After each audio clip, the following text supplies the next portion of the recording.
Buenas, buenas, ¿cómo va? ¿Todo bien? Bueno, esta es la clase número 3 de Taller de Creatividad y estamos probando estoy probando este formato de clase grabada, audio clase. Ya que venimos con los audiolibros, vamos a probar cómo nos va con este formato. Creo que puede estar mejor que las transmisiones en vivo. Bueno, espero que esté muy bien, así que arrancamos nomás. Para empezar esta clase, lo primero que vamos a hacer es un test, ¿bien?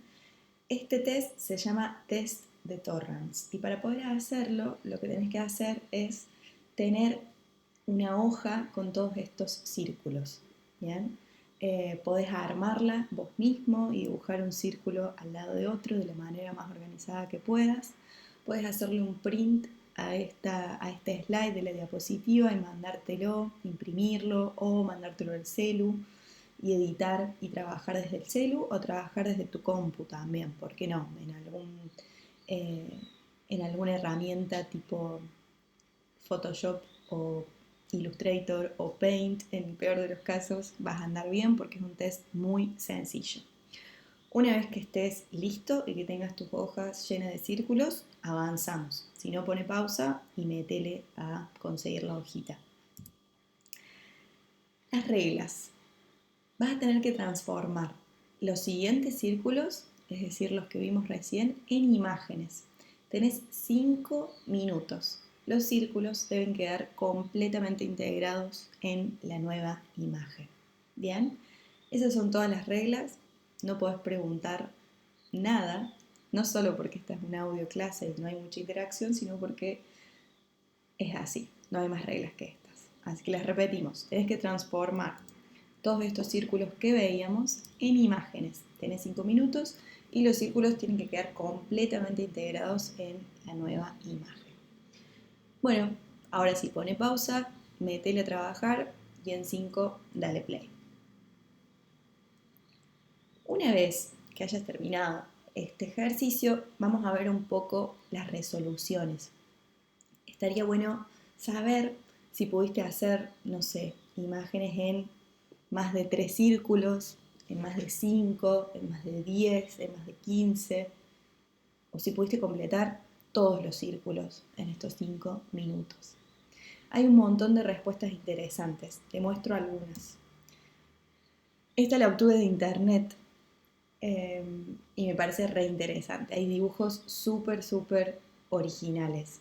Por ahí los más comunes suelen ser una bicicleta o unos lentes o cosas así o un auto. Y acá me parece que nos fuimos de lo común a intervenir los círculos de una manera súper distinta. Este test de Torrance era distinto. Vas a ver que los círculos, por ejemplo, están como en grupos de 2 y más separados, pero en sí es la misma esencia. Pero hay otras personas que en vez de hacer imágenes por círculos, agrupando dos o una imagen por cada círculo, logran cuestionar la actividad en sí misma y generar una sola imagen usando todos los círculos, como es en este caso, en donde, este es un ejemplo del año pasado, en donde propusieron que todos los círculos eran parte de un gran tablero, digamos, de un artista, y todos los huequitos son espacios para los colores, ¿no? Para la pintura. O por ejemplo este caso, donde todos los círculos son parte de un gran eh, colador. ¿Bien? ¿Qué nos dice este test? Este test nos invita a analizar el modo de ver el mundo que nos rodea y ver nuestra capacidad de fluidez. Es decir, la fluidez es nuestra capacidad de producir ideas. Si pudiste transformar más de 10 círculos, sin dudas que tenés esta capacidad que tiene que ver con la creatividad, la fluidez. También nuestra capacidad de elaboración. ¿Qué quiere decir? De enriquecer con detalles. Es decir, si solamente hiciste unos lentes así nomás o si le pusiste unas cejas, unas pestañas, los lentes esos tienen más detalle y demás, también tenés esta capacidad que es la de elaboración. Y por último, nos hace ver la originalidad, que tiene que ver con el pensamiento divergente y con la de cuestionar hasta la actividad misma y proponer no irnos por lo primero que se nos cruza por la cabeza, sino pensar el problema desde la base de una forma alternativa, como fue el caso de, el tablero de pintura o el del colador. Bien. Bueno, este caso, para empezar la clase, me pareció interesante porque nos permite seguir ahondando en esto. Hay una forma de abordar los problemas de manera lógica, de manera convergente, y nos presentan una consigna y vemos una sola solución. Bien. Dentro de este camino también puede haber mucha creatividad, como veíamos recién con la fluidez y con la elaboración. Pero también existe lo que llamamos pensamiento divergente o lateral, ¿bien? En donde ante un problema entendemos que hay distintos tipos de soluciones que se conectan entre sí, que generan idas y vueltas y que parten también de cuestionar de qué se trata este problema, ¿bien? Como en los últimos dos casos que veíamos. Bueno, para seguir con la clase, el tema que nos toca hoy es el de los obstáculos para la creatividad. Bien, todos tus monstruos, todos tus miedos, los vamos a hablar hoy. Todos tus miedos a nivel creativo, por supuesto. Porque es real. La creatividad tiene que enfrentarse y tiene ante sí un montón de tipos de obstáculos de la creatividad. Hay distintos tipos. Ahora los vamos a ver. Bien, a ver, para empezar, están los bloqueos, que un poco ya lo vimos en la clase 2, ¿bien? Que es este momento de total inhibición de la creatividad. Los bloqueos son las situaciones o actitudes que nos dificultan o paralizan y que terminan por no permitirnos dar una solución al problema, ¿bien? Eso es lo que sucede con el bloqueo. Realmente nos paraliza y realmente no podemos avanzar. Por otro lado, decimos que son impedimentos que se nos presentan durante nuestro proceso creativo, son inhibiciones. A la clasificación le vimos la clase pasada siguiendo el caso de Don Draper, nuestro protagonista de la serie Mad Men, que muy tristemente me enteré que nadie había visto ni que no les interesaba, pero se les recomiendo, sobre todo el primer capítulo nos va a ayudar con esta parte teórica. Como les conté, Don Draper estaba ante un bloqueo creativo muy heavy. Hay tres tipos de bloqueos, volviendo. El primero es el bloqueo perceptual, en el cual el individuo no puede ver la problemática ante la que se está enfrentando. O sea, no se da cuenta realmente por qué no puede resolver el problema porque ni siquiera sabe cuál es el problema que tiene que resolver. Está bloqueado, pero no entiende bien cómo salir de eso porque simplemente no puede pensar en otros términos. Ampliando un poco este concepto que es aportado por Simberg, que es uno de los autores de nuestra bibliografía empleatoria, tiene que decir es como si las personas solamente tuviéramos una mentalidad para analizar el problema y no pudiéramos salir de ella, ¿bien? Es cuando se da, cuando ni siquiera podemos poner en términos lo que tenemos que resolver. Ya van a ver a lo largo de la carrera que les va a pasar esto, ¿bien? Pero lo bueno es que hay solución. Después se encuentra el que llamamos bloqueo cultural, ¿bien? Que como vimos la clase pasada también está provocado por la educación tradicional, la que recibimos en el hogar, en la escuela y por las presiones de la sociedad de la que somos parte, que normalmente reprimen la imaginación, curiosidad, originalidad y generan en nosotros algo muy peligroso que es el conformismo, ¿bien? Porque nosotros piensan que vivimos en una sociedad inmersa bajo normativas conductuales, parámetros de pensamiento y modos de acción. Este conformismo del que hablaba hace que como individuos nos desempeñemos de una determinada manera, porque de eso se trata la costumbre, ¿no? Hacer siempre las cosas como se hicieron toda la vida. Pero la creatividad supone que el operar de las cosas sea en realidad en base a cambios y desafíos, y no a costumbres y a cosas que no nos cuestionamos, ¿bien? Entonces, los bloqueos culturales tienen que ver con eso. No sabemos cómo resolver una situación porque toda la vida se resolvió de la misma forma y no entendemos cómo cuestionarlo, porque siempre se hizo así, ¿bien? Y se nos educó para que pensemos de esa forma. Por otro lado, están los bloqueos emocionales, que son provocados por temores irracionales y la ansiedad, maldita ansiedad, que nos impulsa a que rehusemos tomar las actitudes acordes con nuestras ideas y convicciones. Bien, hay una especie de lucha interna entre nuestro intelecto y nuestras emociones en este tipo de bloqueo. Es como si hiciéramos un razonamiento en base 100% emocional y tomáramos por sentado que ciertas situaciones son de determinada forma porque así es como nos sentimos. Acá tiene que ver nuestra creencia de que no somos creativos, no estamos preparados o preparadas para resolver una situación, que no lo vamos a lograr, que nuestro equipo se va a dar cuenta que no estamos a la altura o que el desafío es muy grande, que ya hay un montón de equipos tratando de resolverlo y que no vamos a estar a la altura justamente de eso.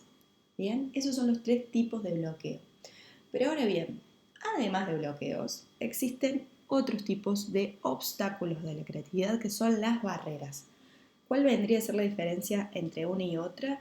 Es meramente teórica la diferencia y sucede que fueron presentados estos dos conceptos por autores distintos. Bien, como veíamos, los bloqueos habían sido presentados por Simberg y las barreras es un concepto que nos trae Fernández Romero. Bien, también son obstáculos las barreras que inhiben nuestra creatividad. Pero ¿en qué las podemos diferenciar? Como les digo, de manera 100% teórica. En la práctica pueden verse un poco más mezclados estos conceptos. Bueno, para diferenciarlos vamos a decir que los bloqueos son aquellos que nos paralizan durante el proceso creativo y que generan un momento de total inhibición. Bien, es un momento, es por un tiempo que yo vivo ese bloqueo, pero después logro desbloquearme, pero no paso toda mi vida bloqueada, ¿bien? O bloqueado. En cambio, las barreras, lo que las diferencia es que están siempre presentes y son enemigas de nuestra creatividad de manera continua. Ahora vamos a profundizar más sobre estas barreras. Antes de arrancar, una pequeña actividad. Como para esta clase ya tenían que haber leído todo lo que son los bloqueos y las barreras, vamos a ver qué saben. Entonces, vamos a preguntarnos qué obstáculo o qué barrera puntualmente puede haber superado el equipo creativo de los distintos spots que vamos a ver. Bien, vas a hacer clic sobre la presentación PDF que también te mandé para entrar en este spot que se llama Romeo y Julio de Uber, o podés googlearlo directamente. Fue un spot realizado por una agencia española llamada Shackleton y es multipremiado. Míralo y trata de contestarte a vos mismo qué barreras crees que tuvo el equipo creativo que lo realizó. Vas a hacer lo mismo con esta otra campaña también de Shackleton, una agencia que amo, española, que se llama Zigzag, también para Uber. Tómate el tiempo de preguntarte qué barreras crees que tuvo que haber superado el equipo creativo para haber propuesto esta idea tan original. Y por último, hacelo con este spot Gorilla de la marca Cadbury, que es de 2017 por la agencia Fallon London, por un director creativo argentino, Juan Cabral, que fue también multipremiado por este spot. Es épico este spot, es muy icónico, así que te invito a que lo disfrutes y que te preguntes cómo crees que pudieron presentar semejante idea, y esta es bien loca, y qué barreras crees que deben haber superado. Una vez que hagas este ejercicio introspectivo de manera individual, avanzamos y te cuento que las barreras también se dividen en 3. Las psicológicas, que tienen su raíz en el propio individuo, las sociológicas, que tienen su origen en la historia del entorno, y las organizacionales, que vienen generadas por la cultura y el comportamiento de la organización de la cual formamos parte. ¿Bien?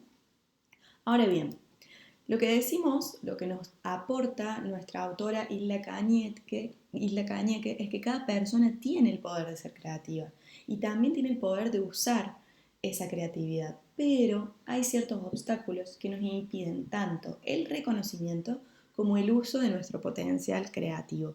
Potencial creativo es un concepto importante porque habla de que todos somos creativos en la medida en que nos asumimos como tales. Todos somos inherentemente creativos, pero debemos aceptarlo, reconocerlo y trabajar sobre esa creencia. Ahora bien, vamos con las barreras. La primera que vamos a ver es la barrera autoimpuesta, que es conceptualmente idéntica al concepto de bloqueo perceptual. Bien, quiere decir que no cambiamos el esquema mental con el que vemos un problema. Y para ejemplificar un poco esto, a mí me gusta decir que es como si para recorrer, no sé, Córdoba, te dieran un mapa de París, ¿no?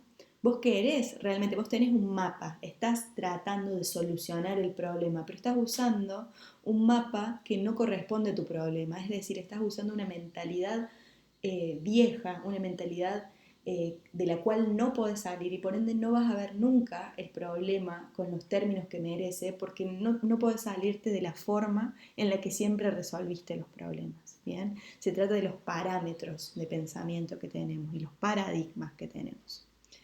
Después hay otras dos barreras que son muy interesantes, que es la de la respuesta esperada y la respuesta única. Les conté en la clase pasada sobre el ejemplo del barómetro, ¿no?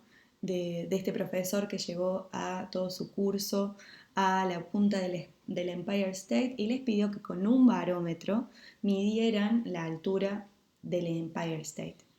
Bien, la altura del edificio es igual a la diferencia de presiones dividida por la densidad del aire y la gravedad. ¡Fua! ¡Qué fórmula! Pero esa es la fórmula lógica que usó toda su clase, excepto un alumno que le dijo, no, profe, yo voy a tirar el barómetro, lo voy a atar de 1 centímetro, lo voy a tirar de la punta del Empire State y cuando toque el suelo me fijo a dónde quedó el centímetro. O voy a ir a la oficina de arquitectura en la que se diseñó este edificio y voy a pedir que me den los planos o me digan la altura del edificio a cambio de un barómetro. Esas dos respuestas que propuso este alumno se escapan a la respuesta esperada, que tenía que ver con la respuesta más científica posible, la más académica, aquella que este profesor estaba esperando de sus alumnos, y la respuesta única, que normalmente tiene que ver con la respuesta esperada. Las pongo juntas a estas dos barreras porque están hiper relacionadas. Esto está súper ligado a cómo se nos fue educando tanto en la educación formal como la informal que recibimos a lo largo de nuestra vida. Pero piensen que siempre se premió una única respuesta que era la correcta y si lo decíamos rápido, mejor, y si lo decíamos en los términos en los que nos pedían nuestros profesores y como estaba dicho en el libro, hasta mejor. O sea, realmente muchos inhibidores para nuestra creatividad. Es esto, estamos acostumbrados a una respuesta y la más científica mejor. Acá si les interesa pueden hacer clic también, hay 10 formas de medir un edificio con un barómetro. A partir de esta pequeña cuento que les conté recién, hubo un grupo de estudiantes que se pusieron a pensar en 10 formas de medir un edificio con un barómetro y están súper piolas.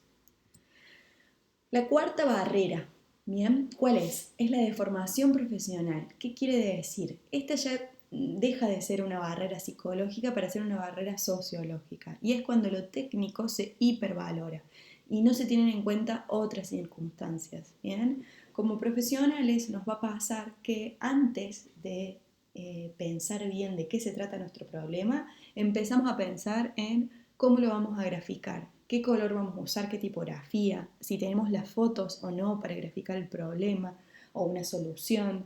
En el caso de los publicistas, cómo va a ser el spot, cómo tiene que ser el eslogan, si esto nos entraría en una vía pública o no, en vez de ponernos a pensar directamente cómo solucionaríamos el problema sin tener en cuenta todo nuestro bagaje profesional que nos ataca básicamente de una manera inconsciente. Bien, empecemos a pensar en los términos con los que trabajamos día a día. Y esto se combate muy fácilmente, básicamente es invitando a pensar a un grupo lo más diverso posible de distintas disciplinas para no siempre llegar a las mismas soluciones basadas en nuestras habilidades técnicas. Bien.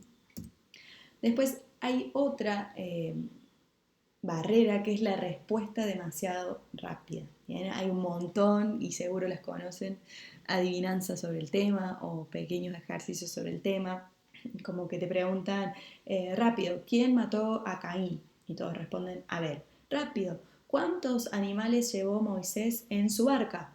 No sé, 10 dicen todos, no me acuerdo cuántos eran. Y en realidad la barca era de Noé, por ejemplo. Como esta hay un montón de adivinanzas que demuestran que para nosotros y para nuestra mente es más importante dar la respuesta correcta o dar una respuesta no siempre correcta, pero bien rápido, antes que detenernos y pensar con tiempo de qué es aquello que tenemos que resolver, en qué términos lo podemos hacer, si hay otra manera de hacerlo.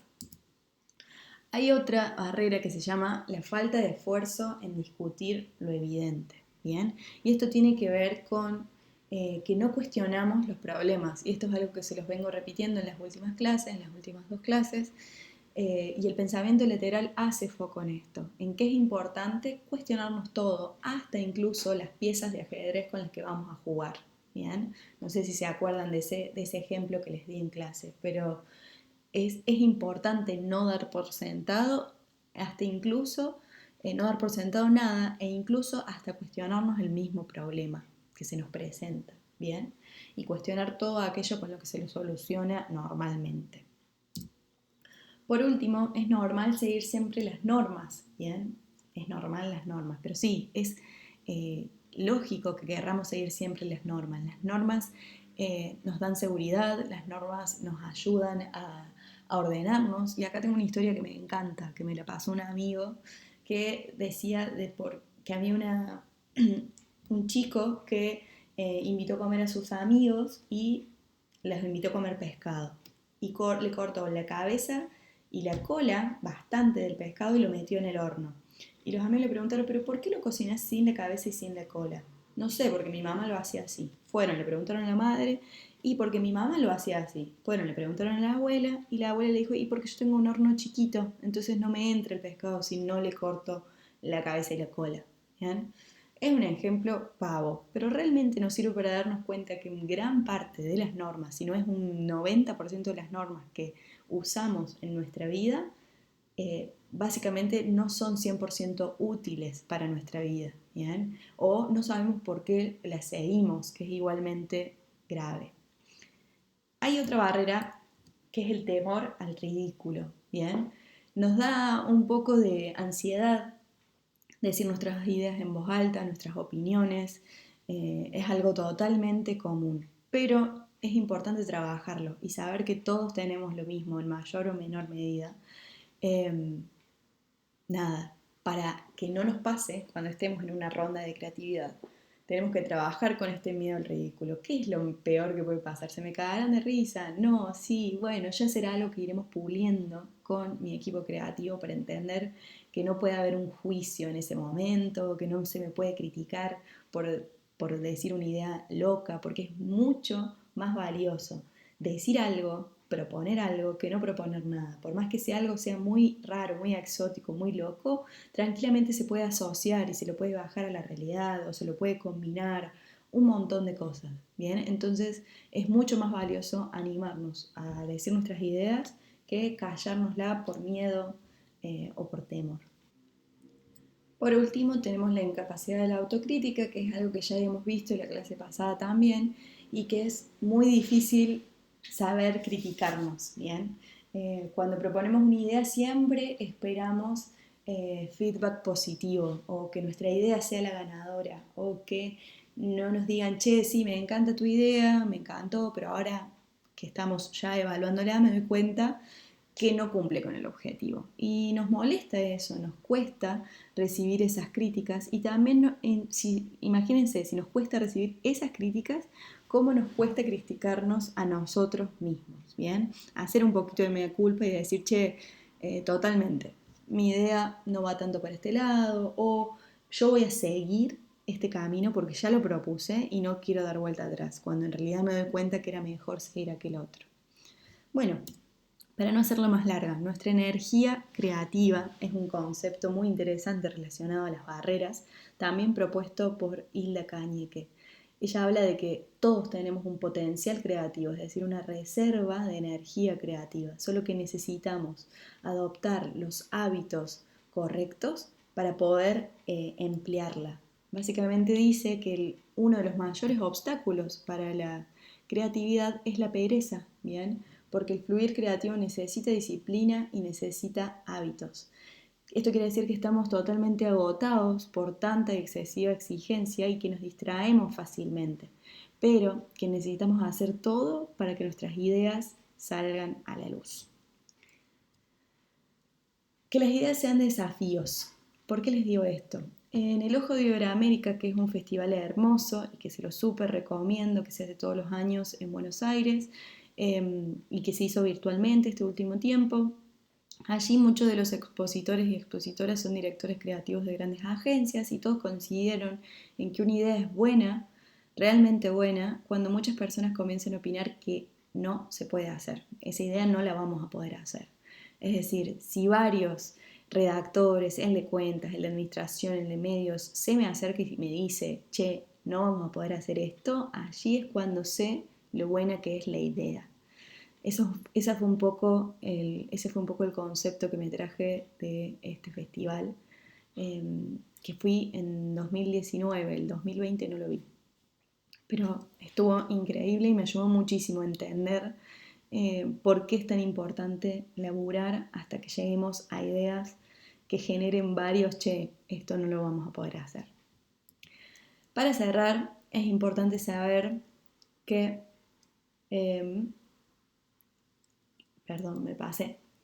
que la principal barrera de la creatividad es el desconocimiento o la falta de uso de técnicas y modelos de la creatividad. Es decir, nuestro principal enemigo es justamente no saber cómo abordar la creatividad. Como les dije, esta materia y casi toda la carrera se trata de ser más creativos y más creativas.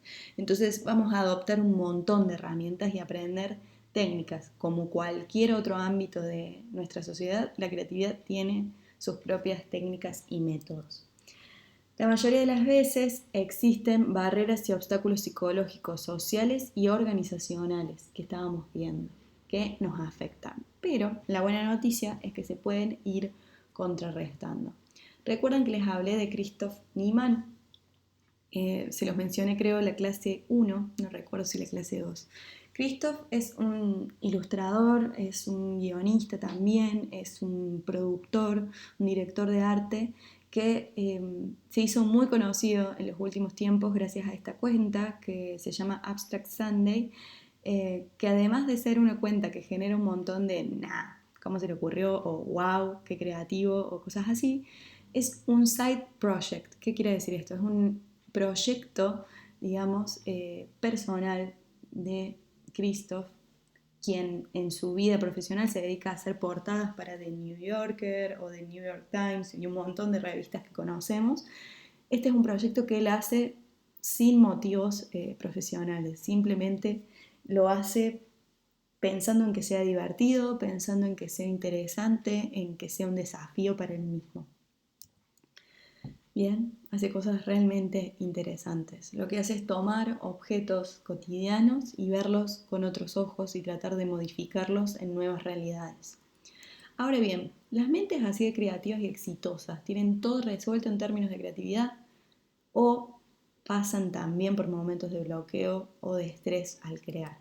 Bueno, la buena noticia, y si vieron la charla que les pedí que vean para hoy, van a saber que Christoph Niemann planteó que él tuvo un montón de problemas con su proceso creativo, que empezó pensando que el proceso creativo era algo así, que doblabas esto por acá, doblabas esto por allá y tarán, aparecía la idea, como esta portada de New Yorker. Pero después se dio cuenta que no, que había que ejercitar, que cuando uno mira a un deportista normalmente lo ve sufriendo, ¿no? Y cuando está sufriendo está feliz porque está entrenando y le está metiendo.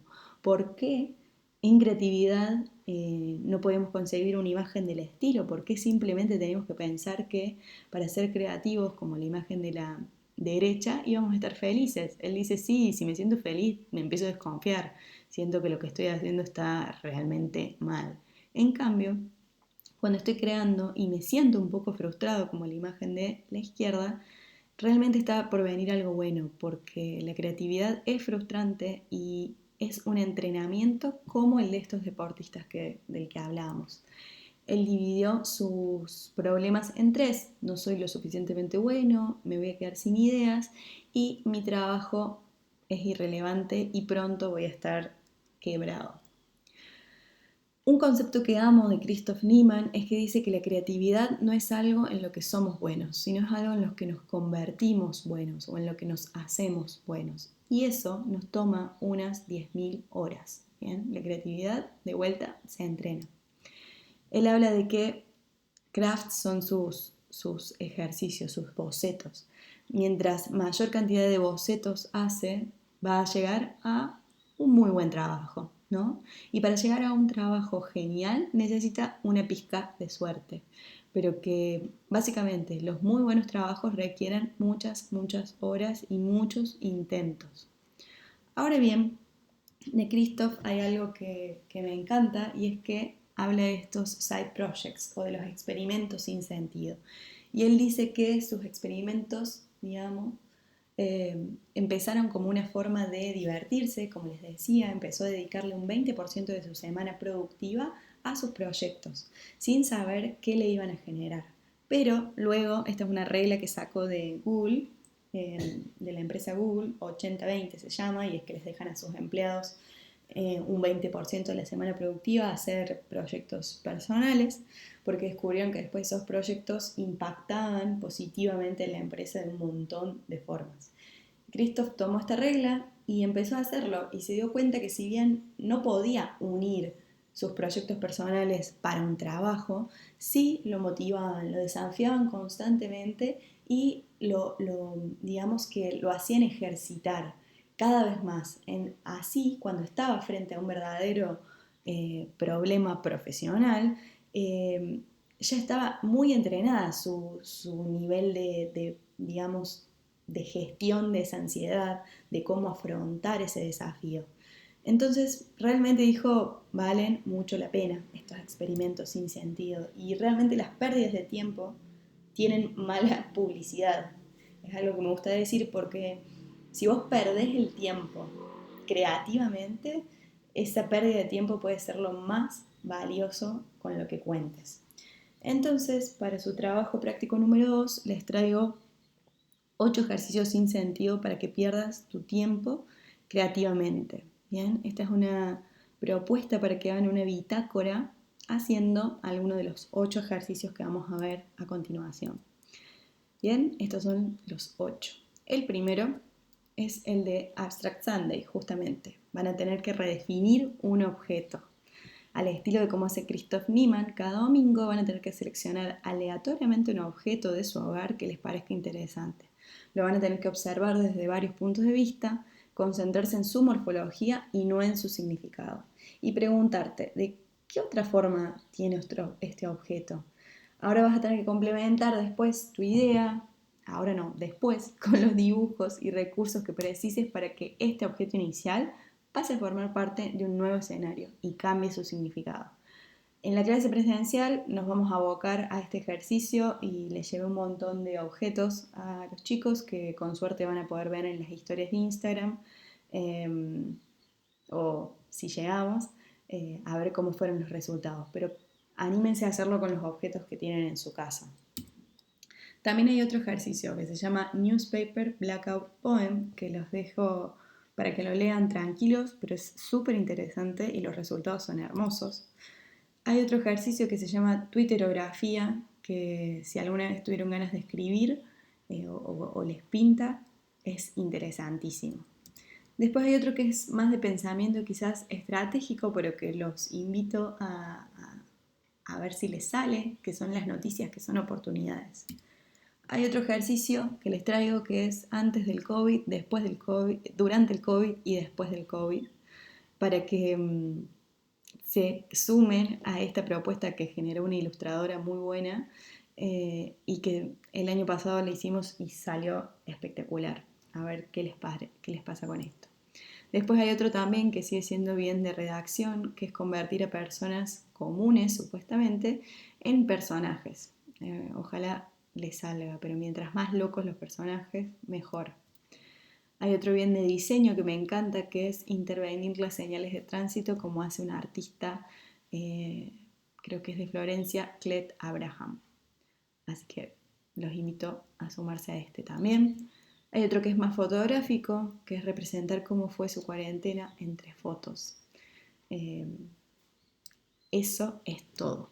Para este práctico tienen 2 semanas para presentar una bitácora de ejercicios sin sentido, habiendo realizado por lo menos 4 de estos ejercicios. Pueden realizar 4 del mismo tipo de ejercicio o 4 de distintos tipos de ejercicio. Eso es todo. Que estén muy bien. Un saludo.